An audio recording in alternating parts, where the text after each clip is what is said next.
Welcome to the Mid-Market Edge podcast, where we uncover operational insights for private equity-backed portfolio companies. I'm your host, Kevin Bonfield, and over the last 30 years, I've had the privilege of working with fast-growing entrepreneurial teams, helping them scale, tackle challenges, and seize new opportunities. On this show, we'll talk to industry experts and seasoned leaders who will share practical strategies to drive growth, boost efficiency, and create value in the mid-market. Get ready for an insightful, engaging conversation that dives deep into the real-world issues facing your business. Hello, I want to welcome Derek Sharp to the Mid-Market Edge. I've known Derek for a number of years. Derek's recent positions have been as effectively the COO of CWT, a global travel management company, and he's currently the Chief Client Officer of Denison Consulting. Derek has worked with global teams across a number of years and from different perspectives. And so I'm excited to talk about the things that you've learned, the things that you've put into place to make that effective. So first of all, did I do the right job introducing you, or what did I miss? No, so far so good. I mean, I've done a number of different roles over the years, of course, mostly in big global organizations. And I say big, that's relative, but for a number of years with electronic data systems and then HP after they were acquired. Later, more in the travel ecosystem, so with Travelport and CWT, and most recently with Denison Consulting. But in each of those, like you said, I've generally had a pretty broad perspective in terms of the international scope of the business, having to work across different cultures, different business models, and that's always been something I think I've been pretty effective at, and so happy to talk about it. Fantastic. And you've lived in multiple countries as you've been building these global teams. Yeah, multiple countries, multiple times. So lived in Germany 3 different times, lived in China once, and then most recently we were in the UK for 7 years. Fantastic. Wow. 7 years? Is it really that long? Time flies. Wow. Excellent. So you've got a great perspective on how building global teams has changed over time. Maybe you can talk a little bit about the differences between when you first started doing this kind of work with EDS to what you're seeing now with Denison.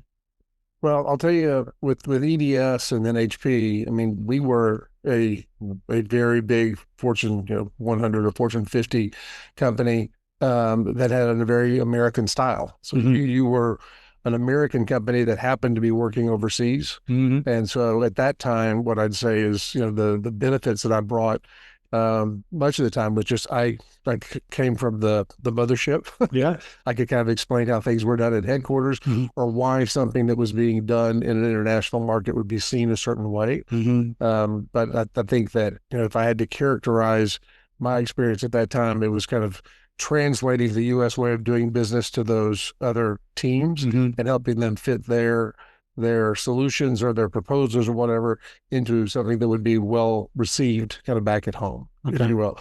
That changed really when I started working at Travelport. Travelport, for those of you who don't know, is a global distribution system. So Sabre here in the U.S., is a big name. Amadeus is a big competitor in Europe, and then Travelport is the third in that group. And they were a truly global company. So they grew up out of WorldSpan here in the U.S., was a company they acquired. So they had a big U.S. footprint, but they also, had a number of assets internationally. We're actually headquartered in the U.K. So when I started working with Travelport, you had a much more, I think it was balanced international model where it wasn't just one way of doing things. You were having to try to figure out what works in the U.S. and what works in Europe and what works in Asia, and where are their connection points, and also what things are very different and separate, and for maybe for good reason, but make sure that you could somehow pull together teams that worked effectively, in that much more what I would call diverse environment. Interesting. So, maybe give me an example of what that difference might look like between, working within the EDS structure versus working within a Travelport structure. This way, I'm thinking about it on the client side. If clients were buying from us on the EDS and HP side, when I was leading big pursuits or managing kind of the sales functions in those areas, they were looking for that U.S. brand is what they were looking for. And so the assurances that you were a big U.S. company, you were established, you had either technology or specific offerings that maybe they didn't have in those markets. Yeah. And so they were trying to get best practice from you and scale. Oftentimes, maybe they were operating in certain areas that just in financial services or transportation or other places maybe weren't as mature as the U.S. So they would try to get the benefit of kind of that U.S. perspective. Once I got to Travelport, and I worked on the airline side of the business there, we had airline clients around the world. And so it was less about the U.S. market in particular. Right. At times it may have been around the major carriers. What's American Airlines doing? What's Delta doing? What's United doing that we can learn from? But the European carriers, if it was British Airways or Lufthansa or whatever, they had their own home markets that they were very strong in and that they were trying to grow and evolve the business model. And so you had to get to know the particulars of their environment much better because they wouldn't buy something just because it was from the U.S. Right. They would say, it's all well and good. It may not work in our environment here. Yeah. No, I've definitely seen that in Europe. Yeah. Turns out that Europeans think that they have a pretty good way of doing things. Somewhat different for some reason. Yes, exactly. Okay, so it changed between EDS and Travelport and the time that you were spending there. Did you see an ongoing change at CWT? Or I mean, now you're at Denison, that's a little smaller as well. CWT, big company, but yeah, CWT, for those of you who don't know, used to be Carlson Wagonlit Travel. So once again, one of the larger players in the corporate travel ecosystem.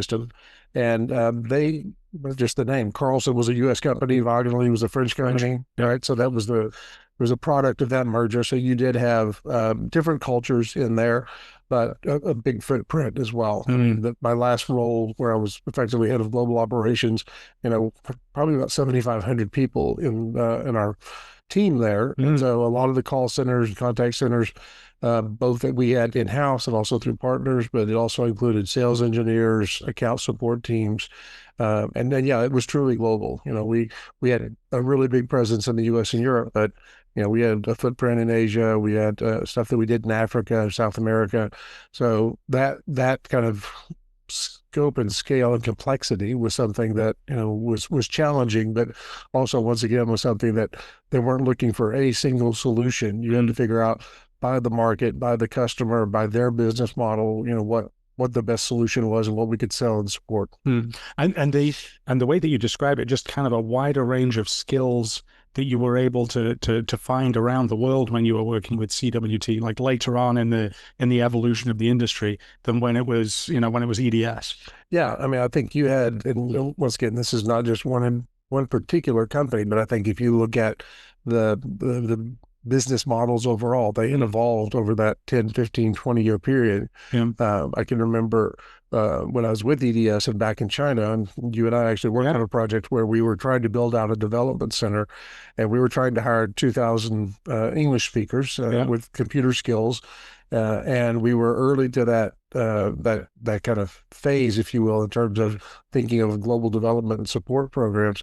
But that was new, that was different. And so there's huge population there. So the fact that we were able to find 2,000 people wasn't too surprising.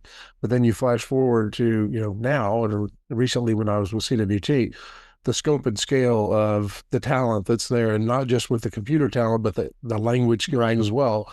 You could find 2,000 people around every corner, right? That could work in our environment.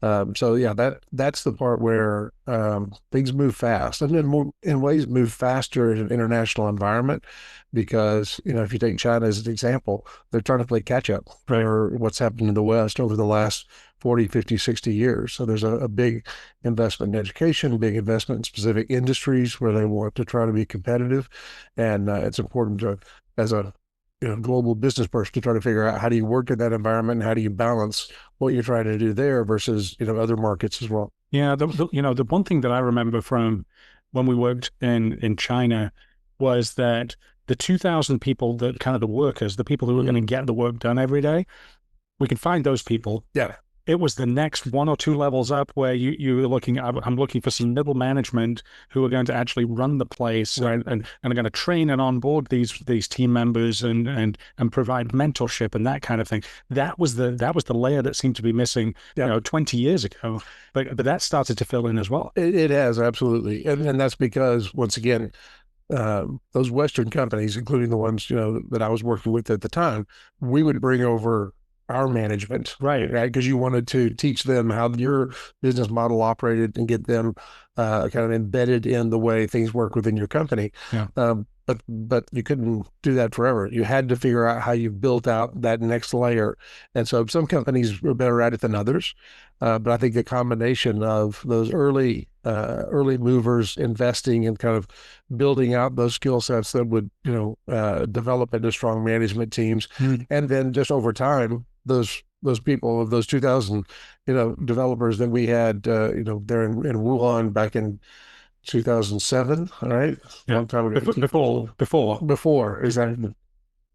Anyway, that I guarantee you that there is a number of those that are really strong, Right. managers, leaders, senior leaders in companies today, because they had that strong grounding to start with in terms of the basics of an IT services and technology career, and then they've kind of grown up in the businesses since then. Yeah. So what was it like seeing it from you were talking about operating in China, building it up from the ground. What was it like being on that side, working back with a US company to make that happen?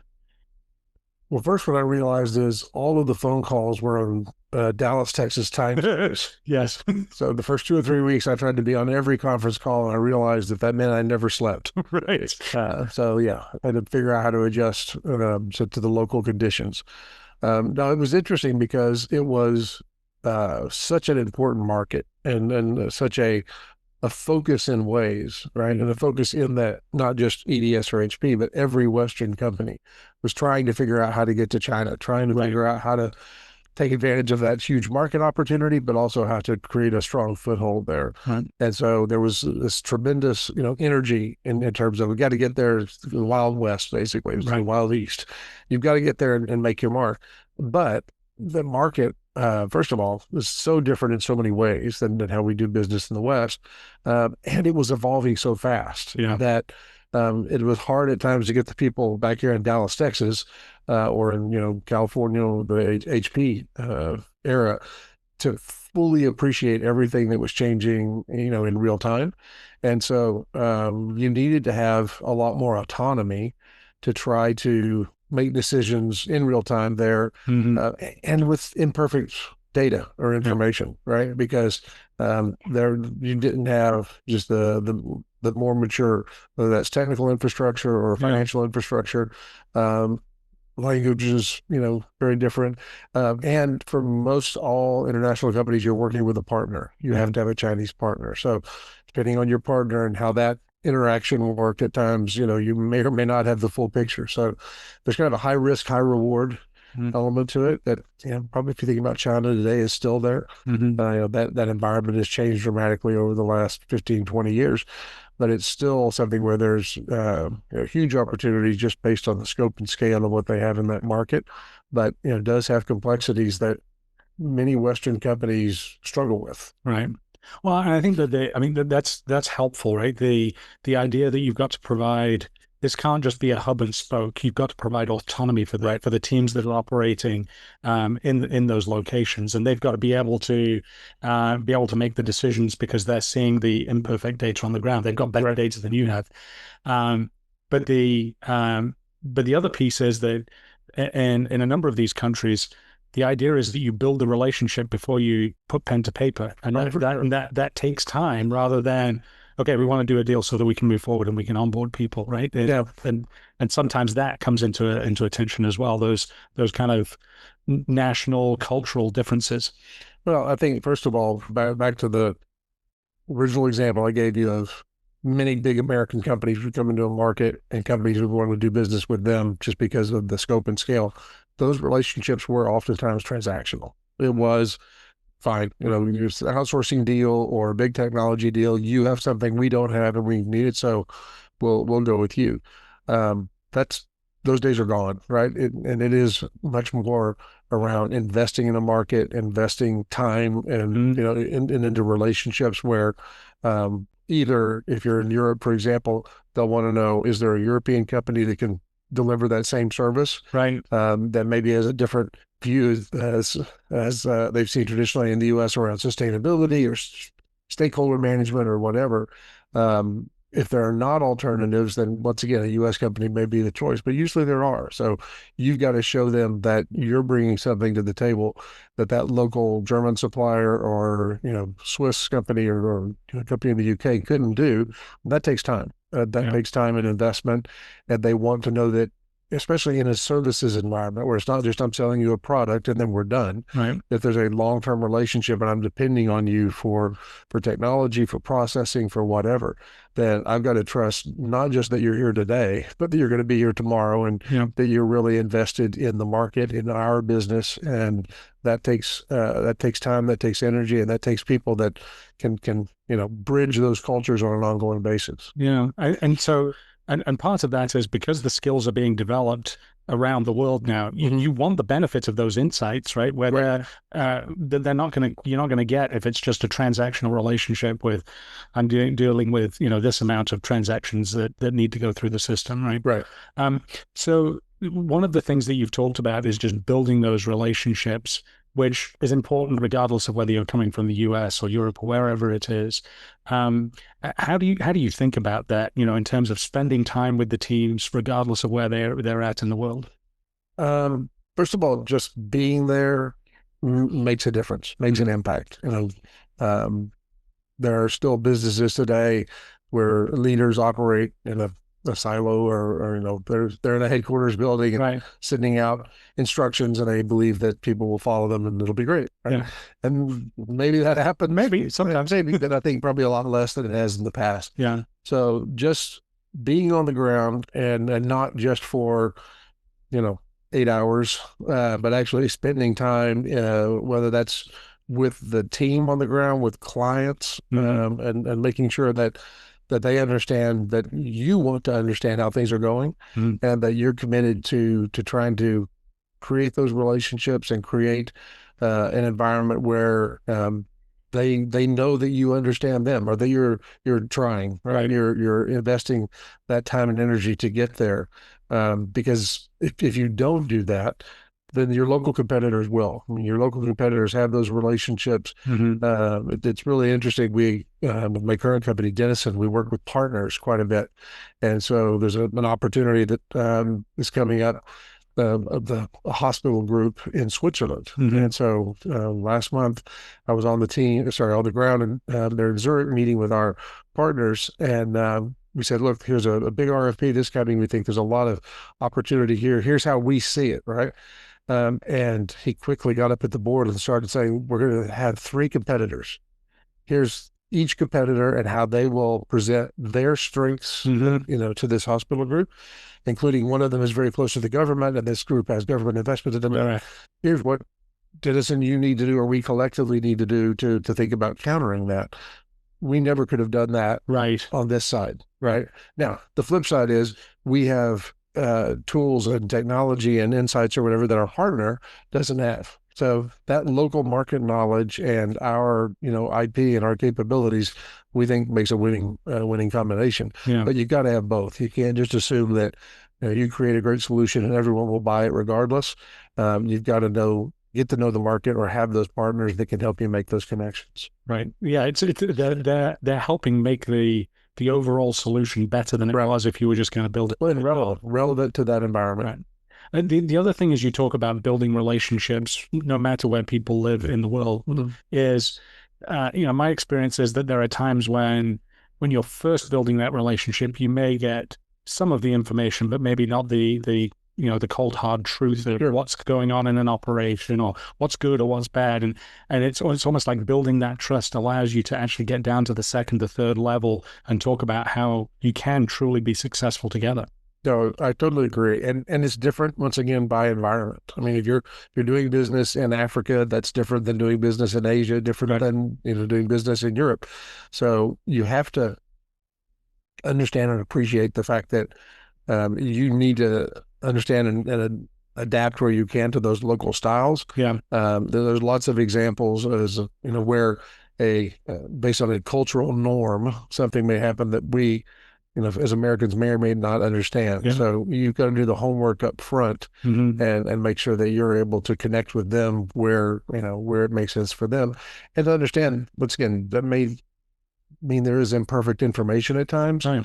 But as you said, the more time you spend, the more effort you invest, the more they're willing to open up. Right. And it may still be slightly different than what you're used to in a U.S. business environment, but literally just the fact that they believe you're investing your time and energy in them will make them willing most often to open up, as best they can. Right. But once again, having either local partners or local teammates that can help connect the dots, right, is critically important as well. Yeah, one of the things that I love about the teams that I work with in different countries is knowing the people and having spent time with them that you can go, oh, this is a problem where I can send an email, but it would be a lot better if I can just pick up the phone or do a call with them, and you remember that you were together on such and such a date, and it just kind of closes the gap. Oh, absolutely. And I think that's universal. Just the fact that when you make those connections with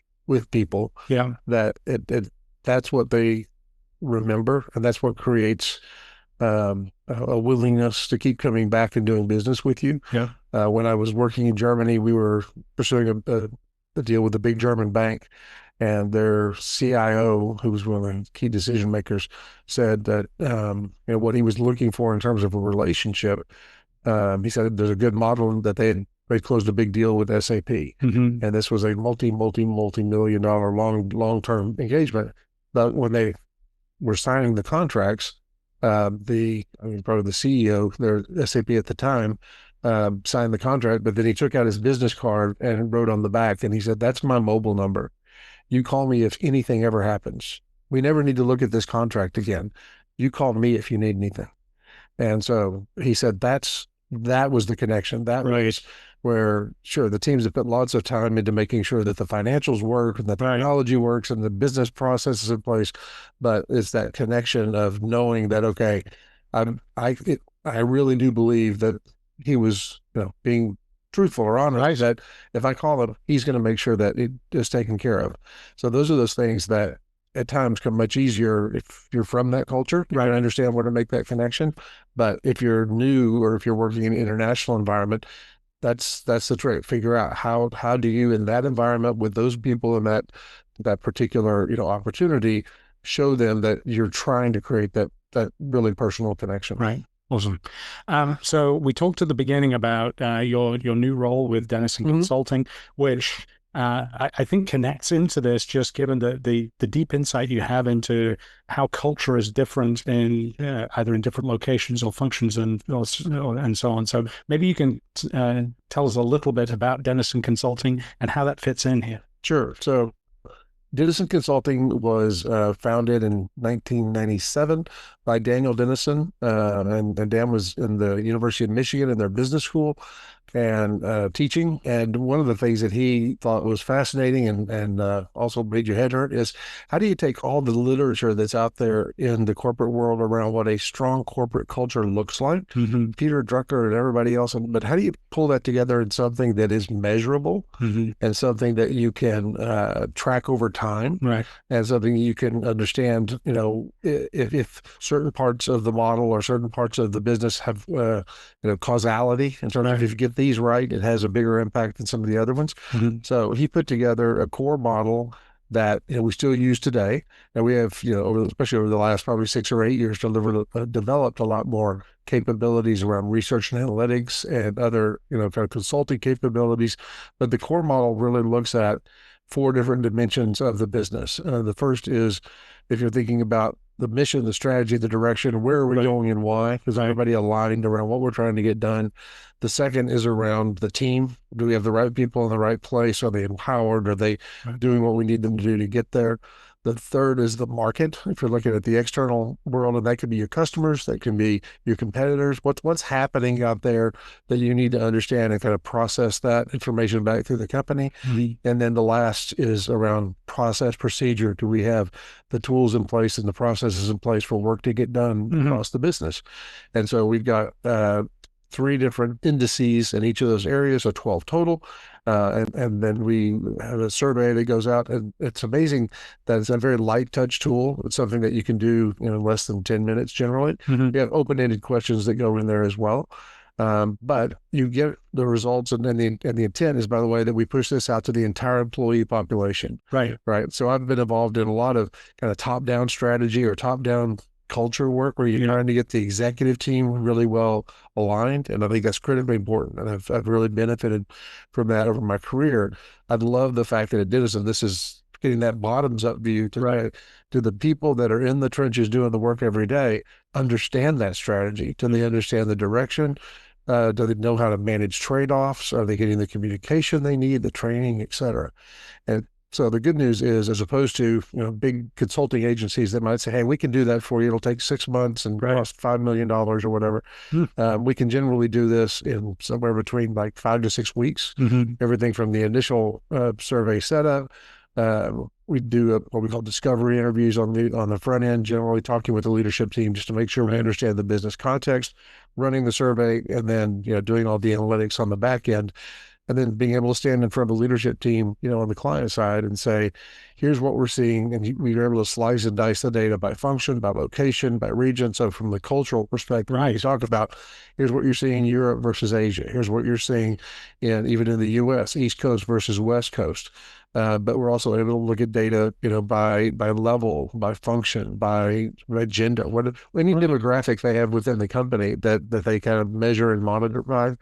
They can give us, HRIS feed with that data. We can include that in the survey. So it's just an incredibly rich way to look at. I think of it as like a heat map, right? What's working well in the company, and you want the balance, right? There's natural tensions between, here's the strategy, here's what we have to do to get empowered for that strategy. Here's the market, but we've got to be, thoughtful about how we're addressing those issues. So there's always kind of this natural tension in the model. But to be able to have that heat map to say things are going really well here, not so well here, right? Or there's a best practice in this area that maybe we could spread across different units, right? And we've got a lot of information, a lot of data, because we've done this now for over 25 years. Denison's worked with over 8,000 clients. We have over 5 million, unique data points, or even it's 5 million plus employees who've taken the survey. So it's literally hundreds of millions of unique data points that talk to, based on these scores in these areas.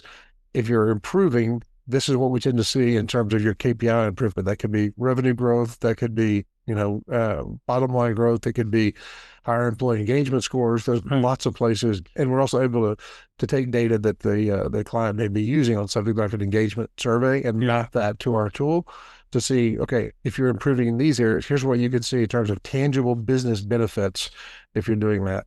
So it really is fascinating. It is something from just a business culture perspective, it's interesting, but a global culture and how we think about it across countries or regions has been really, really interesting. Yeah, because to your point on the heat map, you can see where the strengths and weaknesses are within a company from a number of different perspectives. Right. And the thing that I think you started to talk about was this is. If I think about financials, right? Financials are basically looking back on what we've done. This very much feels like I'm looking forward and how my team is going to behave. And so this is more of a through the windshield view of where's my company going to take me. And you can see whether it's going to be somewhere good or maybe not so good. Yeah, I mean, there's obviously historical views or current state views with people giving their input on the survey and how they think things are working in the business. But back to what we were talking about with the research and analytics team and the work that we've done over the years about that connecting the dots, if you will, throughout the model, it does have those predictive elements where we can say, the companies we've seen in manufacturing, for example, that have these types of scores around client engagement or around competitive environment, when they've gone from the bottom quartile to the top quartile in our model, they've seen on average X% improvement in productivity, X% improvement in profitability. There's a lot of rich data in there that it kind of gives a concrete reason why the CEO, CFO would want to be, looking at these things. It's not just a soft concept of culture. We talked about organizational health as the broad umbrella of how we think about the model today, where corporate culture is a big part of it, but leadership teams and the leadership skill sets and then a strategic alignment, those things together are what we think drives real improvement in the business when you see scores moving in the right direction. Yeah, this idea of predictability around getting to one culture and it then saying, if I'm performing in the top quartile, I mean, you have data on this, right? And I think it's along the lines of, if you're in the bottom quartile, your revenue growth might be 1-2%, and if you're in the top quartile, it's like 20. Right? I mean, it's a big difference, but if you can get your team lined up and moving together, right? And it's also something where it's more tangible in terms of what the people are engaged in on a day-to-day basis, as opposed to if your CFO came and just said, "We need to increase margin." Right. Yes, we should do that. Yes, that sounds like a great idea, right? When you look at it and they're able to drill down and say, back in our manufacturing example, we've got a lot of examples of the cost of safety or the benefits of a higher safety scores. Right. So if we need to increase margin, well, that means we need to reduce redos. Right. And how do we think about the cost of losing days, due to injury or things like that? By being in an environment where we can actually give tangible examples through the model of these clients who've been in this situation and seen their scores improve, have seen this quantitative improvement in their financials, that ties it together to where it's like, oh, okay, so if we actually manage these things around communication and around training and around that's going to help drive margin. Yes, it will. Right, and the other piece around it, financials are great, right? I mean, they're the cornerstone of how companies are valued, right? And being able to improve safety so that people can go home to their families safely is a big deal, right? I mean, that's something that makes, I think, that the culture of a company come together much more closely if you know that you're doing it for your person, if your friend who's standing next to you. We had a really interesting customer we worked with recently. They're in the workers' compensation industry and have a great reputation. They have 50 or 60 years of history in terms of great client service and everything.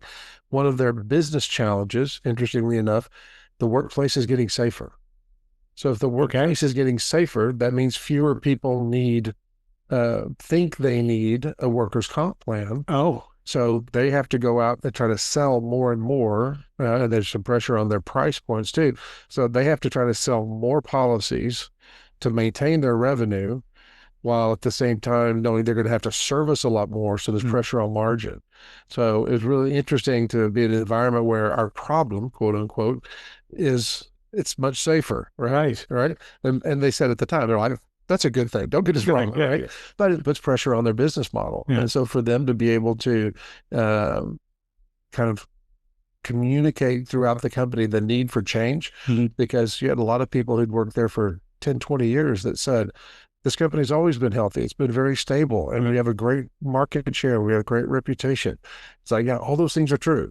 But the market's changing pretty dramatically. So because of that, we've got to get better at how we work across silos, how we get to market faster with product, how we do things that are innovative in a way they didn't have to before. Right. And so once again, our tools help them to see kind of here's where you are, and here's where places, like in this case, their application development team was scoring really highly. They actually were quite aligned about, these are the things we know we need to do, and we're doing it really well. There were other functions that, that took maybe years to get a project completed. That doesn't work anymore, right? We've got to be in a position where we're moving faster, and being able to explain why that was important was really powerful. And the Denison survey and other tools helped them to do that. Yeah, and the whole benchmarking across thousands of companies, I think, is an incredible way of being able to say, are you falling behind the market or are you getting ahead? We'll put the link for Denison Consulting in the show notes so that you can take a look there. Yeah. Okay, one last question. Yeah. You've basically done a journey for us through working with global teams. You've learned a huge amount, right? If you were starting again today and you wanted to build a global team starting today, right, how would you think about where you would start? The first thing I would do, and this is probably where I've been successful most of my career, is you have to establish credibility, right? So if it is a global team, if you've got people coming from different environments, different cultures, you've got to make sure that they understand that you as a leader are willing and able to work with them and meet them where they're coming from, right? And so having lived overseas, having been in different cultures, whether that's for school or for work, that helped me build that credibility, pretty quickly. The second thing, though, is defining what it means to be a high-performing team. So to make it clear that regardless of where you come from, we're going to get really good athletes, right? We're going to get the best people that have the skills that we need to be successful, but we're going to get people that are willing to work together as a team. And that means, getting out of your comfort zone at times, but it means really focusing on trust, building a high trust environment that says not just, hey, you're really good at finance or I'm really good at sales, but we collectively are in this together, right? As a team dynamic, and I'm going to look out for you. You're going to look out for me. And that takes time, right? But I think setting those expectations really quickly, that having a really talented jerk is not acceptable. Right? We're in this together. And then the third thing is creating a shared view of what success looks like. And that may still mean, look, you may have targets in your market or by your product line, and we don't want you to lose focus on those. But it may be having a shared metric of total revenue or total growth or total margin that everyone is rewarded on, that creates that, once again, that glue to hold people together or get them to pull in the same direction. I think those three elements are the things that I've always found that drive the right environment, or create the right environment, or drive people with the right behavior, because they want to win. People want to, succeed. So if you see that, look, we've got a diverse team, we've got a broad set of skills, but it's not just around the skill sets, it's around how we work together, and we're all pulling in the same direction, then I think that's the recipe for success. I love that. The whole idea that it's number one, it's one team. Yep. And then the second is we're going to define what it means to be successful and be a high performing team, regardless of where you play, whatever position it is you play within the team. That's fantastic. Yeah. Thank you very much for joining us today. And thank you for joining us on the Mid-Market Edge.